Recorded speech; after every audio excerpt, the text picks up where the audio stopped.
আমি যদি একটা স্টেজ মাতানোর গান যেটা খুব এখন হিট ভাইরাল, ওই গান নিয়ে যদি গান করতে চান তাহলে হ্যাঁ শোনেন কত দিবেন, ওইটার দামাদামি হতো। ওটা তো গান না, ওটা তো শিল্প সৃষ্টি হচ্ছে না। একদিন একজন স্পন্সর বললো যে আচ্ছা ভাবি আপনাকে যদি এই টাকা, খুব অল্প টাকা 50,000 টাকা আপনাকে যদি দিই তাহলে অ্যালবামটা করলে আমার কি লাভ হবে। আমি তখন ওদের তাকালাম, বললাম যে আপনার কি লাভ হবে, আপনার কোনো লাভ হবে না তো। Universal cardiac hospital. আপনার বাবার কি আগে কখনো বুকে ব্যথা হয়েছে? মাঝে মাঝে করতো, কিন্তু গ্যাসের ব্যথা মনে করে খুব একটা গুরুত্ব দিত না। আপনার বাবার হার্ট অ্যাটাক হয়েছে, এনজিওগ্রাম লাগবে। থাকুন নির্ভয়ে, আছে হৃদরোগের বিশ্বমানের চিকিৎসা সেবা ইউনিভার্সাল কার্ডিয়াক হসপিটাল। বাবা, আমি তো ভালো হয়ে গেছি। ইউনিভার্সাল কার্ডিয়াক হসপিটাল আমার হৃদয়ের বন্ধু। যখন আপনার পাশে ইউনিভার্সাল কার্ডিয়াক হসপিটাল, আপনি আর একা নন। ইউনিভার্সাল কার্ডিয়াক হসপিটাল, আপনার হৃদয়ের আরো কাছে। অবিমিশ্র একটা ঝুলি। তাতে যদি স্পষ্ট করে তুমি আমাকে বলতে বলো তাহলে বলবো যে আমি তো অ্যালবাম বা সিডি বা যাই কিছু করে একটা পয়সাও কখনো কি বলে ওটাকে উপার্জন করা, ওই যে রয়্যালটি কি বলে, রয়্যালটি পাওয়া, সেগুলো পাননি কখনো হয়নি। দু একটা অ্যালবামে কিছু টাকা দিয়েছিল এককালীন, এবং সেটা এত এত কম পরিমাণ টাকা। আপনার গান কি স্পন্সর করেছে বা রেকর্ডিং স্পন্সর? স্পন্সর কেউ করেনি। স্পন্সর চেয়েছি, বলেছি, কিন্তু তাদের প্রশ্ন গান স্পন্সর করেনি। বললাম না যে সেই ঝুলিটা কিন্তু অনেক আফসোসের, তিক্ত বলবো না, অবিমিশ্র বা তিক্ত খানিকটা, বা একটা অনীহা, আর গান করবো না, যাও রেকর্ড করবো না, দরকার নাই। আমি তো পয়সা কোত্থেকে দিব? একটা গান করতে যে একটা রেকর্ডিস্ট যদি বলে যে আপনি 30,000 টাকা করে আমাকে দিবেন, তো আমি বলো ওকে কি করে আমি তাকে 30,000 টাকা করে দিয়ে একটা গান করবো? তারপরে একদিন একজন স্পন্সর বললো যে আচ্ছা ভাবি আপনাকে যদি এই টাকা, খুব অল্প টাকা 50,000 টাকা আপনাকে যদি দিই তাহলে অ্যালবামটা করলে আমার কি লাভ হবে। আমি তখন ওদের তাকালাম, বললাম যে আপনার কি লাভ হবে, আপনার কোনো লাভ হবে না তো। বলে তাহলে আমি এটা স্পর্শ করবো কেন? আমি জানি উনি কি মিন করে বলছেন। উনি কি আলুর ব্যবসায়ী আপা? না আমি জানি না না কি ব্যবসা হতো করতেন। তো আমি আর আমার হাজবেন্ড জানতাম যে ওনার টাকা টুকা আছে, তো টাকা টুকা চাইলে দিবে হয়তো না। তো বললাম, তো বলছি ভাবি আমার প্রশ্নটা উনি একটু বোকার মতো করেছিল আর কি মনে হয়। তো উনি বলছে তাহলে আমার লাভটা কি? আমি বলছি আপনার তো কোনো লাভ হবে না। ও বলবে ভাই আপনার তো লাভ হবে না, আমারও তো গান জ্বলে, মানে আপনার টাকাও জ্বলে আমার গানও জ্বলে। এই যে জল যাওয়ার ব্যাপারটা বললাম, এটা কিন্তু একদিন আসিফের সঙ্গে কথা বলছিলাম। আসিফ কি পুলিশ দিয়ে ঘুরে বেড়াচ্ছে, তো আমি বললাম যে এই ব্যাপারটা কি? তুমি বলে আমার সব টাকা তুলতে হয় দোকান থেকে। আমি আসিফ একটু শেখাও তো আমাকে বুদ্ধিটা। তো আসিফ বলছে টগরাপা আপনি পারবেন না এটা করতে। তাহলে বোঝো যে ব্যাপারটা কিরকম, খুব কষ্টকর, খারাপ লাগার। টাকা তোলা বা টাকা পাওয়া না পাওয়া, কোম্পানির সঙ্গে যে যুদ্ধ করতে হয় আমাদের, যে টাকা দাও গান করে, এটা তুমিও প্রত্যেকটা আর্টিস্টের ফেস করেছে, এবং এটা বিশাল জীবনের কথা। এখনকার শিল্পীরা এই দুঃখের কথাটা বুঝতেই পারবেন না যে এটা কি রকম ব্যাপার। এখন তো একটা দুটো গান করি আমরা, শখ করে করি, ইউটিউব দেখে মিউজিক করি, নকল করে মিউজিক করি, কত কিছু আছে, গিমিক একেবারে ধাম করে ইউটিউবে একটা গান হইলো। তো আমাদের তো সেটা না, যেমন সরাসরি নজরুলের 12টা গান সরাসরি রেকর্ড করলাম আমি। আমার তো অনেক হয়তো করেছে সরাসরি, কারণ এটা আবার ট্র্যাক হবে, তারপর ভয়েস দেবে, এটা তো কল্পনাই করা যাচ্ছে না। তখন আমার বাচ্চা দুটো, একটা ছোট একটু একটা এত বড়। আমি যখন স্টুডিওতে ভয়েস দিচ্ছি, সামনে মিউজিশিয়ানরা আর আমি, আমার মানে ভয়েস বুথ থেকে বেরোয় আসছি সরাসরি, তারা আর আমি, ওনারা সব মুখে আমি এইভাবে রেকর্ডিং হচ্ছে। আর ওই ভয়েস বুথের মধ্যে, এই কার্পেটের মধ্যে আমার বাচ্চা দুটো শুয়ে ঘুমাচ্ছে, রাত বাজে 1:30। কত কষ্ট।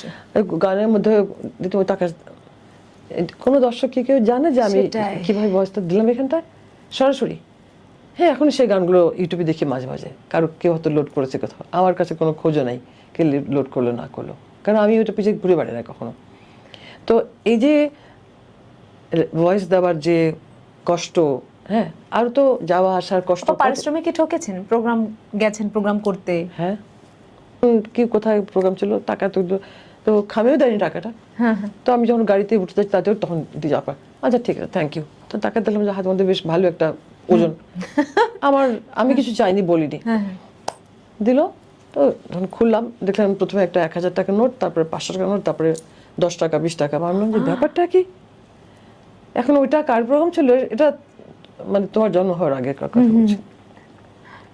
সুতরাং ঠকে যাওয়ার ব্যাপারটা, এটা তো আপার কি কোনো নিজেকে মূল্যায়ন, এখন যেমন শিল্পীরা একটা পুরস্কার পেলাম, আপনি তো 21 পদক প্রাপ্ত, একটা পুরস্কার পাওয়ার পরেই হয়তো 50,000 নিতেন, তারপরেই হয়তো 2 লাখ হয়ে গেল পেমেন্টটা, না, বা আমি কখনো আপনার কি কোনো এরকম নির্দিষ্ট কোনো মানে আপনার কি ম্যানেজার আছে বা আপনার প্রোগ্রামে যে আপনি এই পরিমাণ টাকা না হলে যাবেন না, এরকম কিছু রয়েছে? না, আমি এটা করিনি কখনো, আমি করিনি। আমার বিবেক আমাকে বলেছে তোমার এটা করা ঠিক না, কারণ তুমি গাচ্ছ নজরুলের গান, এই গানটা ওখানে প্রেজেন্ট করাটাই তো, তারা যে দর্শকটা তোমাকে বলছে নজরুলের গানের শিল্পী হিসেবে, এটা তো বিরাট। তুমি চিন্তা করে এই জিনিসটা ভাবা যায়? আমি যদি একটা স্টেজ মাতানোর গান, যেটা খুব এখন হিট ভাইরাল, ওই গান নিয়ে যদি গান করতে চান, তাহলে হ্যাঁ শোনেন কত দিবেন, ওইটার দামাদামি হতো। ওটা তো গান না, ওটা তো শিল্প সৃষ্টি হচ্ছে না বলে আমি মনে করি আর কি। আগেকার সময় যখন বলতাম, আমি আর্টিস্টদেরকে বলতাম যে এই কিশোরকে, তারপর আরো অন্যান্য আর্টিস্ট, হ্যাঁ তোমাদের আর্টিস্টদের আসলে উচিত শুধু গানই করা। আমি বলতাম শুধু উচিত গান করা, বলে খালি গান করলে কিভাবে দিন চলবে। সবাই এটা ফেস করতো তো, যে চাকরি একটা সুবীরকে বলতাম যে, তো বলছে যে ব্যাংকে জব করতে, হ্যাঁ গান করলে আমি কি করে করবো।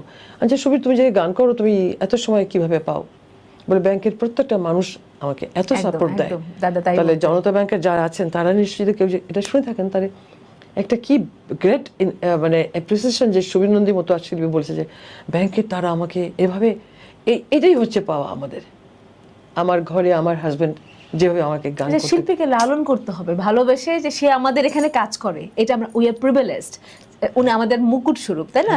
এই ব্যাপারটা যদি যতক্ষণ পর্যন্ত আমরা অর্জন না করব, ততক্ষণ পর্যন্ত আসলে শিল্পে যথার্থ মূল্যায়ন হবে না। কিন্তু একটা ইভলিউশন আছে তো, সেটা কিন্তু আস্তে আস্তে আস্তে কি করে, গানটা কোথায় ছিল, মিউজিকটা কোথায় ছিল শুরুতে, আস্তে আস্তে করে মিউজিকটা ওর পর পাল্টাতে পাল্টাতে কিভাবে একটা লাইটার ফর্মে একটা মিউজিক আসছে।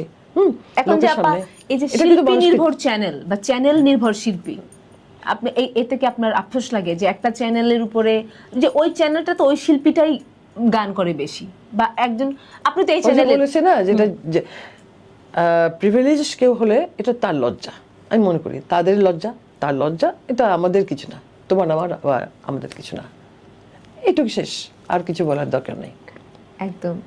আর যখন তুমি প্রিভিলেজ হচ্ছ, তখন কিন্তু মানুষ বুঝতে পারে, একদম দর্শক শ্রোতা সবাই বুঝতেই পারে এটা। এই যে চ্যানেল রাজনীতি বলবো এটা, সেক্ষেত্রে শিল্পীদের রাজনীতির কথা বলেন তো, শিল্পীদের কি আসলে কোনো রাজনীতিতে আসা কথা উচিত? বলছো, শিল্পীদের রাজনীতিটা করা দরকার। যেমন আমাদের কোনো রয়্যালটি আজ পর্যন্ত হয়নি, গীতিকার সুরকার কিন্তু পাচ্ছে রয়্যালটি, শিল্পীদের কোনো রয়্যালটি হয়নি, অনেক যুদ্ধ করে কিন্তু কোনো ফলাফল হয়নি, এখনো হয়নি। কারণ আমার মনে ভেতরেই কন্দলটা, যে কে এই সরকার যদি ভাবেন যে এটা একটা বিহিত করা দরকার, আমরা তো অনেক সিটিং করেছি, মিটিং করেছি মন্ত্রীদের সঙ্গে, কিছু হয়নি, তার মানে শিল্পীদের কোনো বেল নাই আর কি, এক কথায়। আপা আফসোস শুনবো, জীবনের আফসোস কি আছে? কোনো আফসোস? কোনো আফসোস নাই। কারণ কি জানো, আমি বলি সবাইকে, এই কথাটা বলি যে আমরা আফসোস নাই এই জন্য যে আমি যা পেয়েছি এটার আমি জানি না কি পেয়েছি, মানে যা আমাকে আল্লাহ যার প্রমাণ বর্তেছে না, পেয়েছি বলবো না, যা বর্তেছে না এটাই তো, এটাই শকর করি না আমি।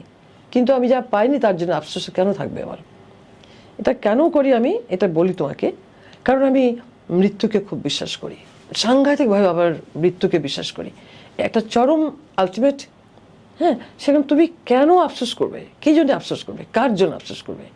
এবার যা হলো, পৃথিবী তোমাকে এই পৃথিবীতে জন্মে সৃষ্টি করে তোমার উপর দিয়ে যা যা বয়ে নিয়ে গেল পৃথিবীর সময়, হ্যাঁ, তুমি তার কোনো একটা ঋণ শোধ করতে পারবে? আলো, হাওয়া, বাতাস, অক্সিজেন, সবুজ, সূর্য, হ্যাঁ, পূর্ণিমা, পারবে না তো, তাহলে তুমি কেন আশা করছো? এটা আমি বিশ্বাস করি চরমভাবে, এবং যে কোনো মুহূর্তে একটা মানুষ চলে যাবে, সেটা আমার ভিতরে কোনো আফসোস নাই, এবং এটা আমার মনের, মানে যতটুকু পেয়েছেন এটা এটা এটার জন্য আপনি ঈশ্বরের কাছে কৃতজ্ঞ। কৃতজ্ঞ, আমি কৃতজ্ঞ যেমন তার কাছে, তুমি আমাকে এই যে আমাকে তুমি বাঁচা নামে বাঁচাচ্ছ, এটা কি বাঁচা না আরো অনেক কিছু, নাকি মরা, নাকি আমি তো জানি না, কিন্তু আমি বিশ্বাস করি যে তুমি এই প্রকৃতির প্রতি কোনো খারাপ ব্যবহার করতে পারো না, বা শিল্পীদের রিউমার লাইক যখন নাকি আপনি অনেক অনেক বিশাল, আপনাকে সবাই ভালোবাসছে, তখন একটা শ্রেণী আপনার দুর্নাম করার জন্য কিছু নেতিবাচক কথা ছড়াচ্ছে। এটা তাদের দুর্বলতা, আমার কিছু না।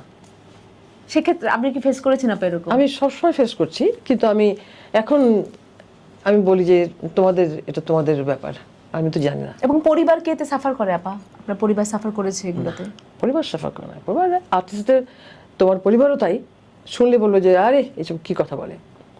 হ্যাঁ, আর সত্যি হলেও তারা বলবে, শুনুন তুমি তো পরিবার থেকে এত সাপোর্ট পাচ্ছ যে তুমি সত্যি কিছু একটা কিছু হচ্ছে তোমাকে কেন্দ্র করে, কিন্তু তোমার ঘরের মানুষরা হচ্ছে যে আরে বাজে কথা ফেলে দাও।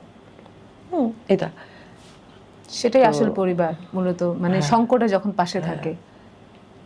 তাছাড়া এই গান বাজনাটা তো অনেক পরিশ্রম সাধ্য ব্যাপার, সাধনা করতে হয়, ওর মধ্যে থাকতে হয়, নিজের ভিতরে এটাকে অনেক বেশি কিছু থিঙ্কিংটা থাকে, তো ওইটা নিয়ে কাজ করাটা অনেক কঠিন ব্যাপার।